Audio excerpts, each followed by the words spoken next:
So people who are older generation, as like I think goes through kind of similar things. Do you change the messaging when you're talking to women that are a little bit older? I think, well, it's funny because the majority of people I've spoken to about my book are adult women. A lot of them picked up the book for their daughters, read it for themselves, and learned a lot about why they struggle with negative body image. The topics discussed are relatable to any woman who has ever struggled with body image.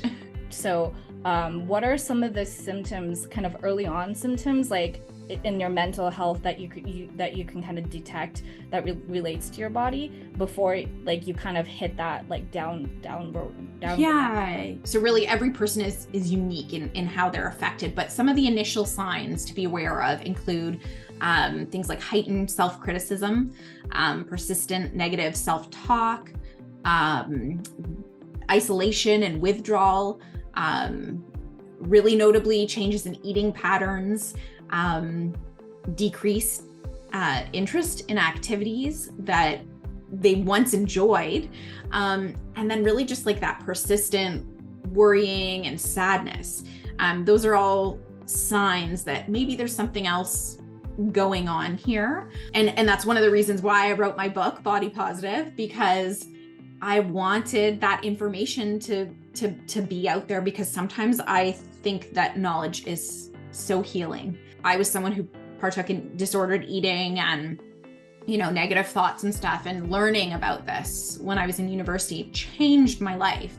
And I wanted to pass on that information to other people because I think it is so empowering. It doesn't mean that the body image issues are never going to creep in and that they're completely gone, but it totally makes you more resilient when you can actually challenge and understand that there's a reason why you feel bad about your body, instead of feeling like there's something wrong with you.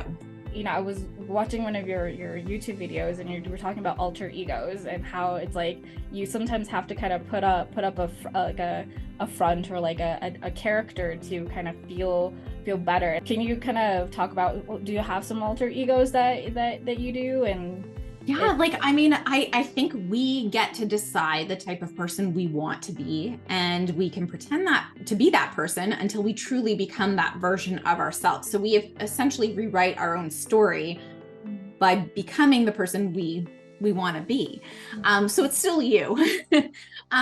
But like, for example, just because I promote positive body image doesn't mean I'm exempt from experienced body image issues.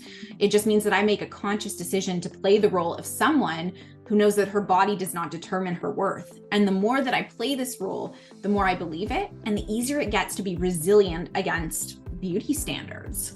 I really, really liked that you described yourself like an average size girl, because that's how I felt for most of my life. A lot of the leaders and people who represent me that are on the curvier side, larger side. So I do feel a little bit, I don't fit in when I'm talking about body positive.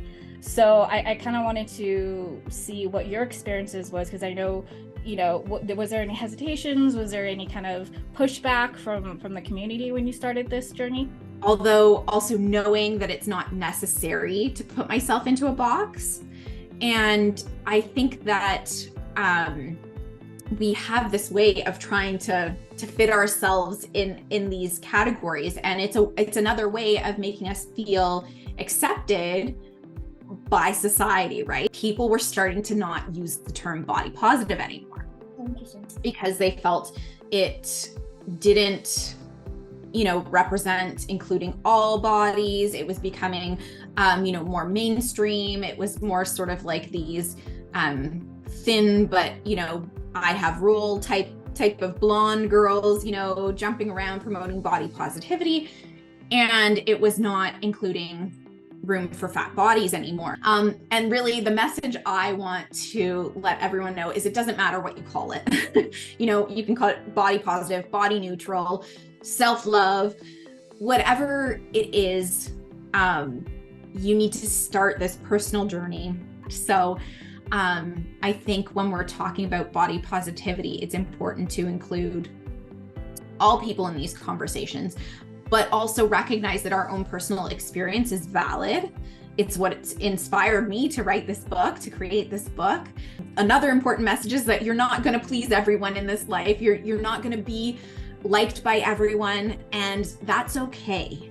Do you have or want to say some like message to women all around the world who are struggling with body images? Absolutely. I think that the most important thing to remember is that you are not alone. I like to say that if you have ever had a thought, feeling, experience, there is someone else out there on this planet that has gone through the same thing that you have. And it just is about finding your community, finding the people that will support you, and, taking that one scary step towards truly going after what you want, embracing the body you've got, being authentic to yourself, whatever it is, you can do it. You are not alone. Thank you so much for this. It was really fun.